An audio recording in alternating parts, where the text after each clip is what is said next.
All right, so we almost 2 weeks into the season. And I was thinking about something the other day, just watching, going through some games, and I think it's fun, not funny, but I think it's ironic how a lot of teams throughout their history, once they find something that's familiar to their success, they kind of try to emulate that throughout the years. Like even look with the Bulls this year, it's their wing pair with Zach LaVine and Mark Rose. No, I'm not comparing them to Jordan and Pippen, but it's that wing duo dynamic with the Knicks. It's that gritty toughness, down low presence, point guard that can create like Kimba. Then your wings are like Allen Houston, Latrell Sprewell was a good mix. Evan Fournier and RJ Barrett.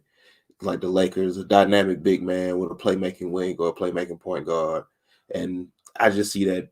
I can see that still even today. Like, have you ever noticed or thought about something like that? Yeah, I think it's because of like the culture, and then most of those teams they try to keep people from the history to know the history of the team. I think we talking to Coach Fa about this. Shout out to Coach Fa, but like Thibodeau was there for those '90s Knicks These team, teams, right? so he understands that. I'm not sure who with the Bulls right now will be connected to that, but either way, that's just the culture of certain franchises. So yeah, you definitely see that. I mean, the history of the Lakers has always been whether it was Jerry West and when they got Wilt to Kareem, Magic, Shaq, Kobe, Right. LeBron, AD, they do kind of teams do kind of follow their brand for sure. No, definitely. And with that being said, I'm John W. Fresh X. And it's the Hoopers Morning Run. Like I said, we're about 2 weeks into the season, and I want to say the young players are looking good this year. I don't know if you've been paying attention up in Toronto, but Scotty Barnes has really been balling out. Maybe Pascal Siakam is the man up there. I think Kendall shooters shout out Kendall shooters spot. He said he thinks he's gonna get traded this year, so I we'll want see these. what happens with that. Yeah, I can see it happening. Why yeah. not? Like I said, Scott, and I know we're still just a couple games into it, especially into his rookie year, but Scotty Barnes been looking really good. Yeah, Scotty and I like Mobley. It's been some rookies that have looked good, and then some have struggled at the same time too. No, yeah, for sure. But the Mobley and Barnes in particular have looked really good so far. But then others have had flashes. Like Jalen Green has struggled, but he did have his 30-point game. Right. I've seen some good things from Jalen Suggs. Um, of course, rookie Indiana Chris, how you say his last name? Durante. Yeah, he's been balling so far. So I've seen like a lot of people give him his praises. I know like Zach from Off the Glass in particular gave him his praises because he still in 2021. You got that he's an older player. So has he reached his peak? And for some, that might be a new conversation. But I can remember that when we were in high school, going to that college era, and if you were too old, nobody wanted the juniors or the seniors anymore. As more players started coming out of high school and things like that, so that's still kind of a thing. But he's been taking advantage of his opportunity so far because there's no Karras or T.J. Warren, right. So they kind of need some of the scoring he was providing. Sure. Yeah, for sure. So some rookies are definitely involved. And not even just the rookies. Like I like even like the second and third. Like John Moran is really.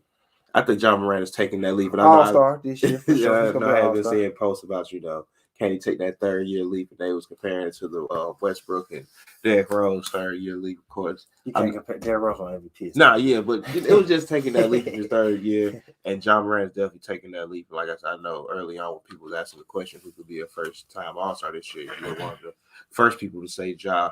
Like LaMelo and Miles Bridges had Charlotte in prime position right now. Still early in this season, Miles Bridges just had a 30 piece. Yeah, he's on a little run right now. The last couple of games, like he's had like I think no less than 25 the last. I know a lot of people is throwing him into the most improved player race. Deservedly so. Definitely deservedly so far. Too early for any of you guys' award list, so I can't take any of it seriously.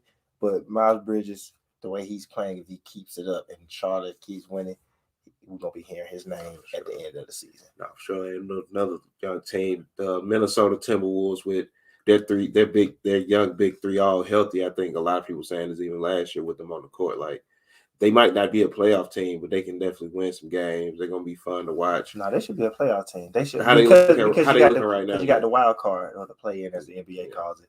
You got the wild card, and I consider all that as the playoffs. So they should be in that range. They should be there. Right. And I know Cat is definitely their best player. D-Lo is their playmaker. But Anthony Edwards seems he's the one that puts it all together. I know you've been saying like he's gonna get shots up. He has to get shots up. Yeah. Like They just beat Milwaukee, the reigning champions, and they beat them in a convincing game. So they was up for the most part off that whole game. And we got to play like Anthony Edwards, whose confidence is always at a supreme high in his abilities and his teammates' abilities, which I think is the big difference. It's not about himself. It's how he uplifts his teammates and give them that confidence as well. Do you see like that culture change in Minnesota just started with how Anthony Edwards is and his attitude towards the game and his teammates? Yeah, because it's kind of like when they had Jimmy for that short stint and he was there that 1 year and they made the playoffs because and D'Angelo doesn't mind having the ball at the end, but he plays an aggressive style. Right? And I know he gets all his credit because he is going to get his shots up in the dunks he makes, but the effort he puts in defensively, like for him to be a second-year player, he's such a like athletic big dude that he's a menace on both sides of the floor. So he is like with him being able to play the way he played, Karl-Anthony Towns can just go out there and he's like 27-8 right now, 9 right now. Like he can go out there and do that. And because D'Lo, like I said, he's more than willing to close the game too. Right. But you can get about Ant-Man, and he's gonna put it away because he thinks he can beat anybody. He's showing it on the court too, deserving of that number 1 pick that he got last year, and he's real Atlanta, so he's good over here. Do you think if Minnesota can keep it up? I don't think they can get 3 All-Stars, but do you think they can get 2? They can keep this pace up? Nah. Only if because right now 4 games of the season, so it don't matter. Sure. They're the number 4 seed. So if you're a number 4 seed and Cat's averaging 27-8, and Ant is averaging 20. I don't know what he's at right now. 2 All-Stars. Yeah, right. He's at 22, 23 points per game, and your team is winning. It can happen. We saw it happen with Boston last year, but I don't think there'll be a top 4 seed, so they probably have to choose. It'll probably be Cat, but I wouldn't be surprised if Ant was able to steal it because people gonna be talking about him. So. No, for sure. No, for sure. On Sports Center, his interviews, and he's gonna be giving you nightly buckets. So and he's definitely been doing it. Like so I'm pretty sure he's definitely second on the team in scoring. I'm pretty sure he's close to 23, 24 points. And I know a lot of people, of course, not everybody, but a lot of people is saying that man can't be All-Star this year. I know 25 a game. 25 a game right now. 25, 7. And 3 right now. He would be the All-Star for sure. No, for sure. I want to go to Boston real quick, who's been not necessarily struggling, but this haven't been the start that they wanted. I know they've had some big games out of Jaylen Brown and Jason Tatum, but the whole team together as a whole hasn't really been clicking. They've been the 2-0 with Dennis Schroeder in the starting lineup. Do you think? How does Boston turn this season around? Of course, they definitely need a point guard first and foremost, but how does Boston get past these early season woes, I guess we can call them right now? Really, they got to start looking at personnel moves they want to make. Brad Stevens has to be aggressive this year because even though it is kind of a young roster, it's really not because Jason Tatum and Jaylen Brown has the experience. So he got to be creative to bring some people in. They're getting no scoring from their guards at the bench. Peyton Pritchard left all of his points in Portland, I guess, because he can't score over 5 points right now. And they need that from him. Marcus Smart, he's starting this year. He had 0 points in the game the other day. A couple of days ago. So it's like they need the offense from everyone that they can get. I like Robert Williams. I thought he was going to be their Time Lord. Why do they call him Time Lord? I'm not sure. But I like him because he's a good shot blocker. He's a good defender. He's strong in the paint, but he has to be a better rebounder for them. And I think he can kind of provide a little more scoring. Sure. And they just really need Jason Tatum and Jaylen Brown to be, they got to both be on at the same night right now to carry this team. You're going to need some scoring out of Dennis Schroeder. He got his love as the 6th man that can average 17, 18 points. So, that's the standard. That's what people are expecting from them. And, you get that stuff right and they can go from there. But they really going to need some guard scoring. I saw a video of Isaiah Thomas the other day. No, I don't think Boston should really sign him. I'm like, they probably need him because at least he's going to shoot and he's probably going to score. They're not getting no scoring off their bench. And then it doesn't help that Marcus Smart isn't really providing that either. No, definitely not. And that doesn't help. And everybody thought this was going to be the year Marcus Smart was going to take that step offensively as well, having the ball in his hand a little more. And everybody just thought it was just going to be needed as well. If John Wall really hits the buyout market, they need to sign him. Honestly, you need to sign him. Marcus Smart needs to go back to the bench, and he can be the heart and soul of your team. His scoring won't really matter. He won't go back to the bench. He'll go back to playing power forward. Just not being a starting point guard no more, where you're actually relying on him to provide something offensively. Dennis Schroeder can stay on the bench, but they need to make a play for John Wall. I think he can help that team. He won't be their first or second best player. He's literally out there to facilitate, make plays when he can. I mean, even last year, he averaged 18 last year, 19. So John Wall can still give you something. People going to look at the contract. He made the contract when he was a top 3-point guard in the East. Now he's not, but he's still a really good player. And I think he could help Boston. And, why not go to Boston? I know the talk is he will go to Miami. He's going to go come off the bench in Miami. I don't understand why John Wall would do that when they're starting jobs for him right now. Right. I mean, I think even the 76ers would take him on the buyout market. So, but Boston should definitely look to make that play. Yeah. It would be a good play, too, because, they just need guard help and anybody that can facilitate some kind of I'm sure they have nothing to trade for him. That's why I'm like, buyout, and that's where they are right now, talking about buying him out, right? Because nobody wants to trade for that contract. Yeah, that contract. So no, for sure. Boston, I said it first. But two teams who kind of came out and it was like their night, the Hawks and the Mavericks. The Mavericks haven't lost since that. Yeah, since the first game. Right? The Hawks have lost twice since then. Yeah, disappointing games that they've lost to. Right. Lost to Cleveland, and then again, of course, they lost last night. Colin Sexton is hooping so far to start this year. That's Metro Atlanta. We really kind of run a lot of stuff. We in the World Series right now. I was going to mention that. That's why I got the Braves jersey on. So, yeah. But the Hawks, it's weird. Shout out to Hawks Fan TV. I see he said, they're kind of playing down their competition in games like last night, which Washington is a good team. The Wizards they're a solid team. Yeah, they're 4-1 now, 3-1, but they didn't have their starting point guard. I think they were missing their center. So they're down some players. So it's like the Hawks, they're trying to make a statement from not just being a surprise team, but taking that next step. And it's still early, so it don't matter. But this is when not that it doesn't matter. This is when you build that. This is when you figure it out that we're not taking none of these games lightly. So you got to put away Washington when they're down a key piece. You got to take care of Cleveland, period. For sure. They really should destroy Cleveland. And even though Cleveland is early in the season, Cleveland is solid. It's some talented teams on Cleveland, but the Hawks have been chosen to have the top record in the East. They should be getting rid of Cleveland. No, yeah. And we've said, of course, this is one of the things the Hawks are going to have to watch out for coming off that Eastern Conference run. You can't just take it sweet. You're going to be there. Can't take it for granted. Cam Reddish has been absolutely he's been playing like something. And if once they get it right, because they are winning, but once they get it right, he really can't put himself in those most improved player conversations. Also, I think he's had 20 in every game except one. Sixth man of the year candidate, too early. I mean, like I said, I don't really talk no awards, but for sure. But he can put himself in position. That's fair to say. How he's playing, because he's gonna get the minutes.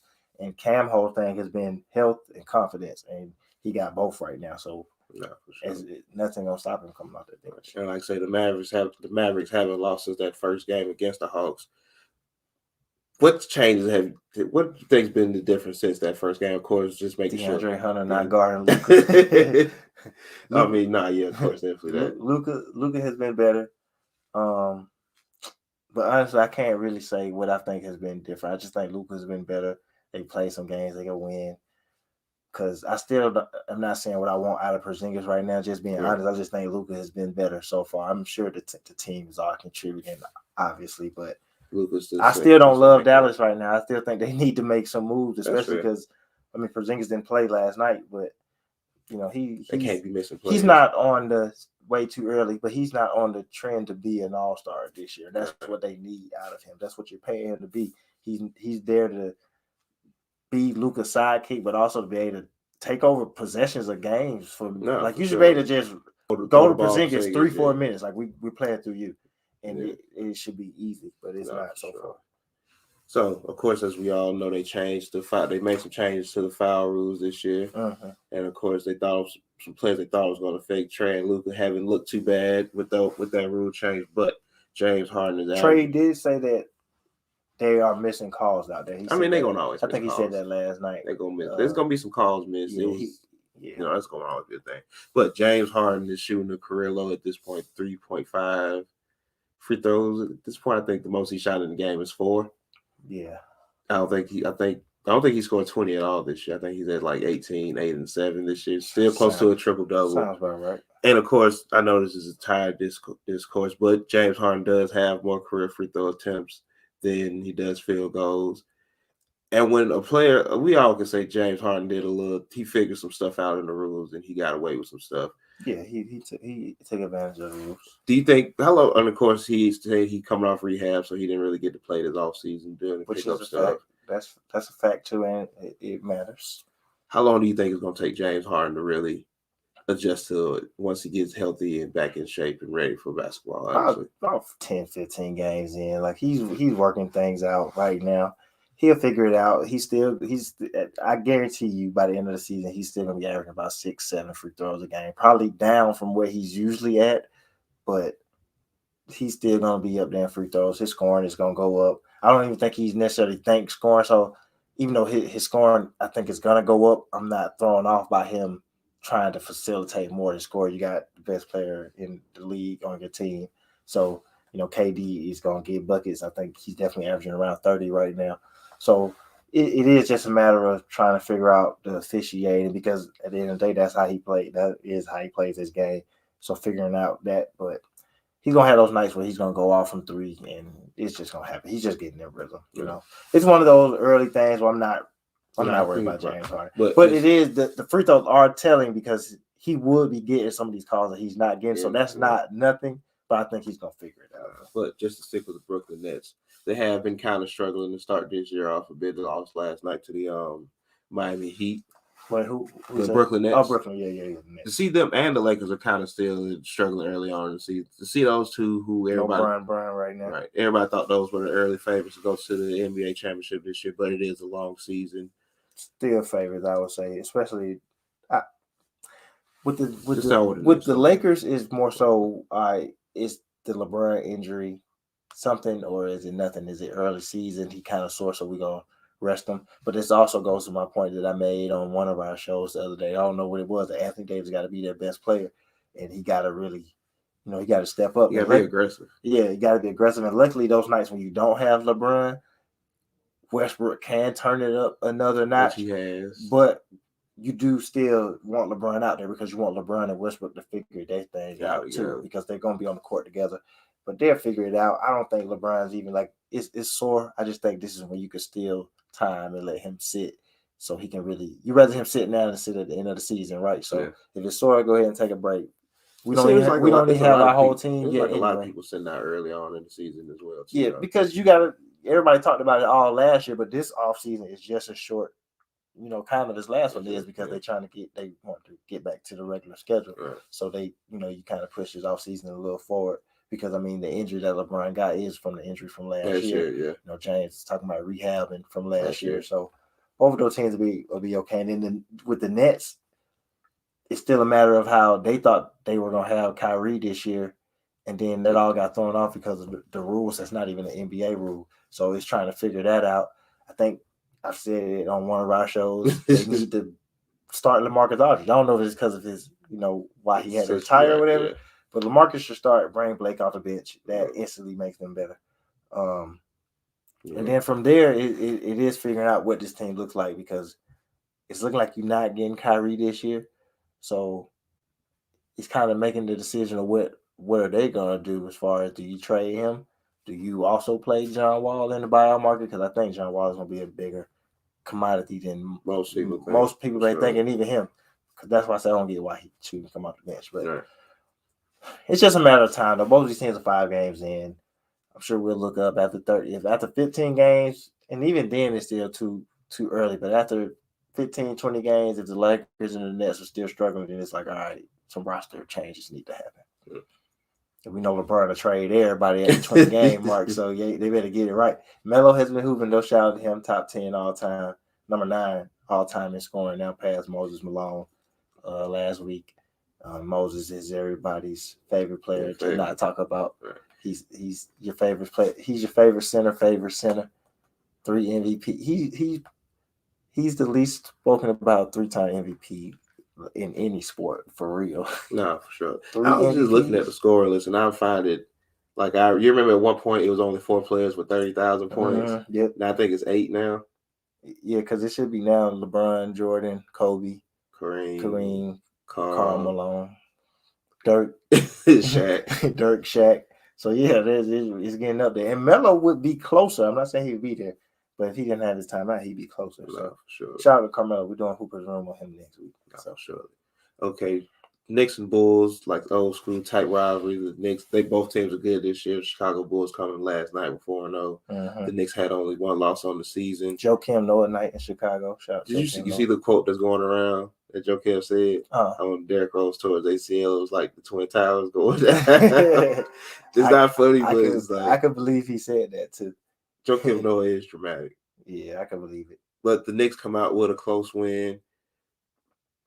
Are you seeing a difference between the Knicks this year and last year with just how they went? Like, I know with the roster change, having Mitchell Robinson back, who I think can be a defensive player of the year candidate, makes a difference. But do you see a real big difference between this year's roster and last year? Yeah, offensively, they're more fluid. You add Kemba, you add Fournier, who has been a good signing. It's not just all about Julius Randle. And Julius, he had I won't say he had a bad game last night, out scoring wise. You could say he did, but he did other things for the team. But more people can give you buckets comfortably on this team. In that first multiple overtime game against Boston, Fournier was comfortable shooting threes to send them to the next, OT. Right. Kemba looked good last night offensively, so did RJ Barrett. So in with more guard play, they were so reliant on Derrick Rose last year because obviously their starting point guard wasn't that great. So it's kind of like they had to wait on him to kind of lift up the team and push the second unit. But now you got him. He's still going to be a 6-man of the year candidate also. So, and while adding offense, they didn't get worse defensively, which is key to trying to be a better team. So I think the Knicks are better. They're playing well, and I think they're putting themselves in course. The main thing is you want to stay out of the play-in area, which they could be, which not just them, but a couple of teams, they could be anywhere from realistically 4 to 7. So they look better. I think they look better. Right. And I know, just speaking defensively, RJ Barrett is on record saying he want to make first team all defense this year. Yep. And of course, RJ Barrett played on the role and great defense on him in the game last. I know, of course, coming into the NBA, people saw RJ Barrett as this gifted offensive player. To hear him say that and to commit himself to the defensive side of the ball, is that important to kind of semi-young teams trying to build that culture and what they already built on last year? Yeah, and I think it's important because it's him trying to pick up that role when knowing offensively we're gonna be moving the ball around. So let me show where I can really make an impact, and that's being a perimeter defender. Because obviously he's gonna get the ball in his hands too offensively. But more people are trying to eat on the offensive end because you got more people that can score. Fournier's average 20, Kemba's average 20, Julius Randle just did what he did last year. Derrick Rose off the bench quickly to get some shots up. So you can really set another tone defensively because RJ is he's got long arms, he's tall, he's a strong dude, he's a big dude. So if he locks in defensively, he really could be one of the better defenders in the NBA. Plus, locking in defensively, that's how you can also get buckets too. You get your steals here or there. Yeah. So that's another way to score and contribute offensively on the low while being elite defensively. But I think he could be there. He made a good play on DeMar on that last play. It was a good switch. He was on Zach originally, and DeMar chose not to give the ball to Zach, and RJ stayed. He switched right on to DeMar and made him. Did he block that shot? I think he blocked it. But either way, he made him take a tough shot that didn't even reach the rim. So I'm pretty sure he blocked it. Yeah. So he definitely could be first team all defense, and their team defense is going to be good. So the numbers are going to be there too. No, for sure. And just speaking of the Bulls, real quick, like I said, 4-1 this year. Of course, we've seen the free agency moves they made. We've seen the trade they made for Vucevic in the middle of the season. Yep. Do you see this Bulls team being able to sustain this success they've had so far this year? Like, is this possible for them? Like, where they stay in that, not in first place, but they can stay in kind of that home court advantage range? It's definitely possible, and I'm not even saying that they will, but I've seen some people who are quick to tell people, "Oh, don't be too high on the Bulls because it's early and they didn't play this team or that team." But you can say that about a lot of teams early in the season. Right. So it's really just a matter of them keeping it up, and they're still missing. I don't think Kobe White has played yet, so he's only going to improve their bench. And then DeMar and Zach are still learning each other while also learning Vooch, who's a center you got to feed. He's not just a center that's going to be out there. And all three had 20 last night.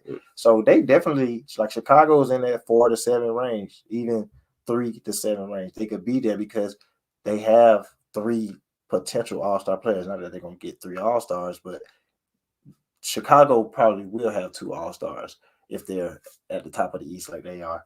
They're going to choose between Zach and not Zach, but DeMar and Vooch for their second all-star. Yeah. And Zach LaVine's going to be right there again to try to make his second one. And when you got those, elite players like that, solid coaching with Billy Donovan, and I think their role players are going to know their role. Patrick Williams is a really good player. He can do a lot of different things on the court. So the Bulls can definitely be there. It's still early. We're not going to crown them. They're not going to run through the East. Not for sure. But they look good right now. The Bulls, they legit look good. A lot of teams in the East are a lot better because everyone has kind of like a go-to player or a second one, and their role players fit them well too. So that's why the East is really deep. I mean, even when you look at the Indiana, still got Sabonis who's playing like an all-star. Brogdon, you missing LeVert and TJ Warren. Both of them are 20-point scorers. Milwaukee, of course.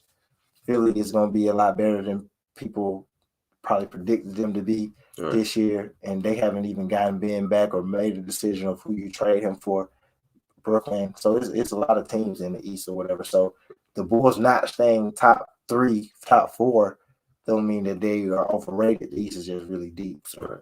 But they are about to go through a stretch where we'll see how good they really are. So. And just speaking of how even still, my bad, but even though this next stretch is still the beginning of the season, I think it's like 10 games that they play. They got some really good. The next 13. It's the next 13, but that's still, they can go through this and maybe they're up and down, but that helps them learn the team more than they hit a stride once you get into those 4 minutes, 82-game season. We'll still only be 20 games in after that. So, sure. Still a long way to go. Right. But now, just speaking of how deep the East is, I know the East went through a stretch where it was bad. Yeah. That's the best way to put it. All the best players were in the West. They were trying to figure some things out. And a lot of it was, I know a lot of it because the East was made up of young players trying to lead their teams. Yeah. Because some teams were decimated with free agency and trades. And a lot of those teams that did go through that span of having young players or mismatched rosters are to seem to be the teams that are at the top of the East or competing in each year in and year out. Brooklyn Nets, Philly. I know Boston was down last year, but Boston's been there regularly. The Wizards are a playoff team consistently still. The Hawks, who I know they had their run as a playoff team, but now they're favorites to come out of the East for a lot of people. And the West, of course, is still the West. Is still as deep. Yeah, it's not necessarily a talent imbalance anymore.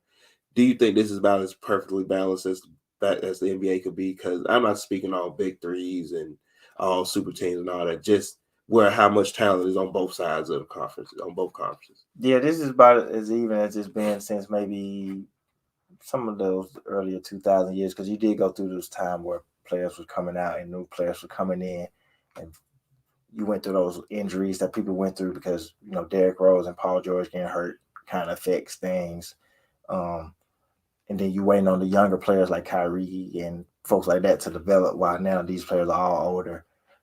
So this is about as even as it's been, because the champion could come from either side, and it could be, I know everybody's favorites are the Lakers and the Nets, and then you probably got people that are penciling in the Bucks, but I wouldn't be surprised to see a couple teams in the East go to the finals. I could see the Bucks go again, the Nets. I could see Miami get in there.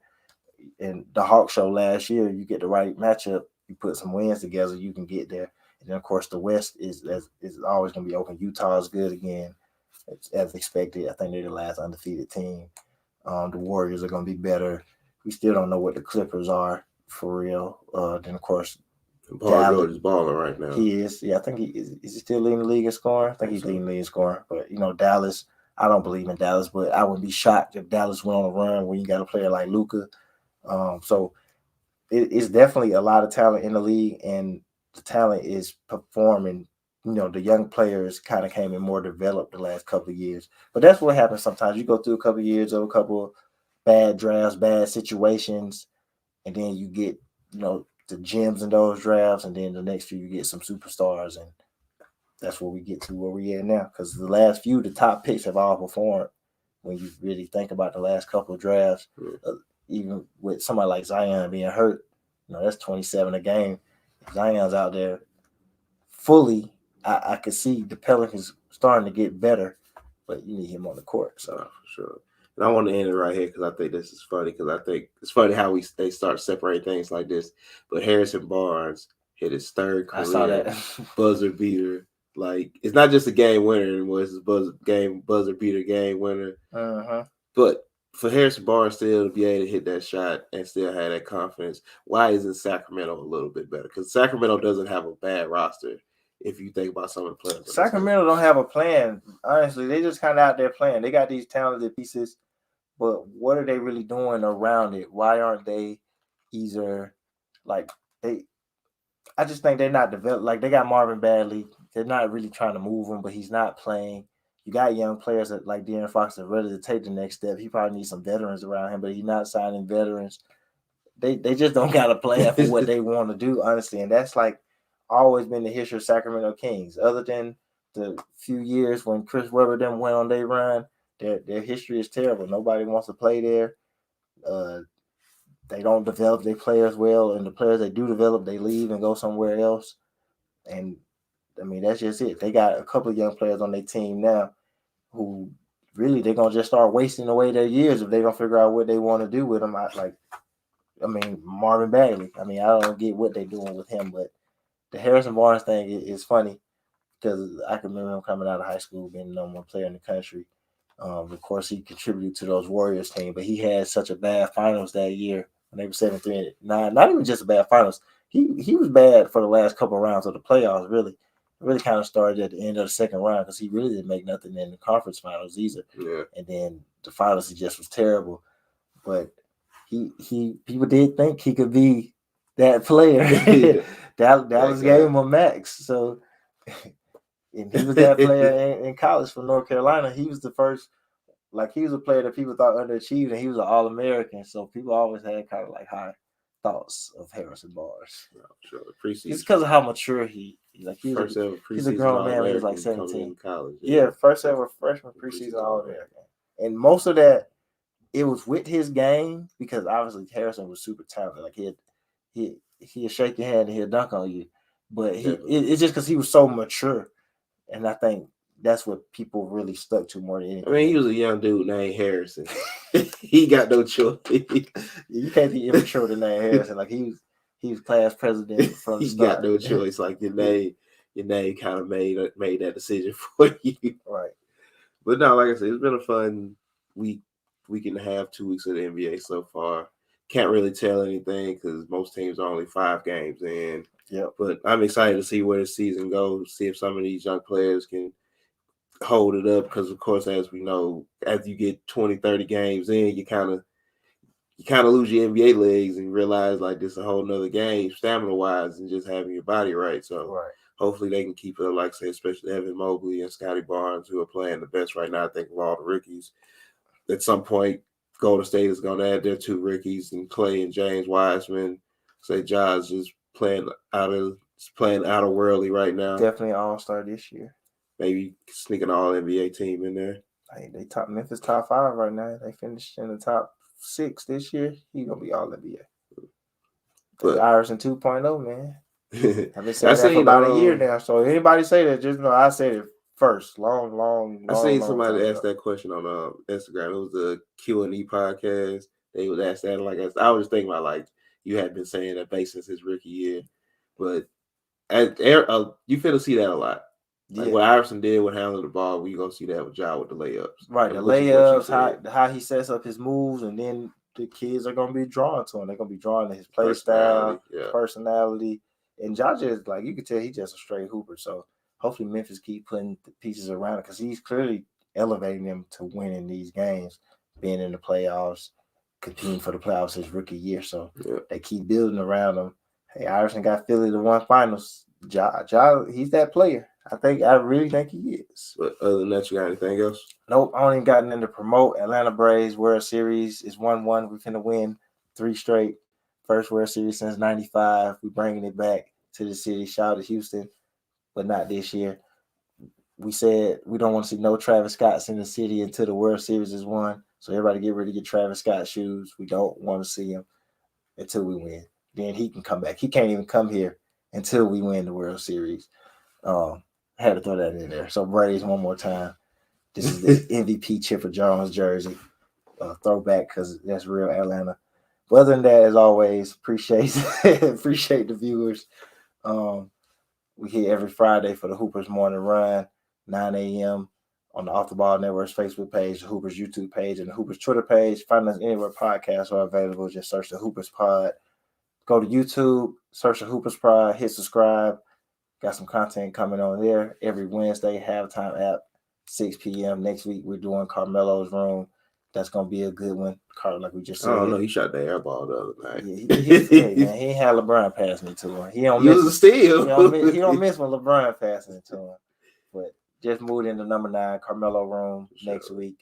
What am I forgetting? Oh, download the Dash Radio app, Nothing But Net channel for the Hoopers Hour every Monday and Friday, 3 p.m. is the new time, 3 p.m. Monday and Friday, the Hoopers Hour. Other than that, that's all I got. Atlanta Braves, 4-1. Had to throw that one more time. Only if the Falcons were good. I don't cheer for the Falcons, but look, in this World Series, not that I don't know who I was telling this, but not that the Atlanta United's championship didn't matter. But if the Braves win the World Series, that it will be equivalent to the Falcons winning, or if the Hawks win, because the Braves was real Atlanta, even though they've won in my lifetime. But I want to say win as an adult. Yeah, I won as an adult. We played the Yankees. We lost that one. I was about 10 then. This is the one, and it's gonna go crazy. All right. That's it. I just had to do that one more time. Fresh hips. This was the Hoopers Morning Run. Catch y'all next week.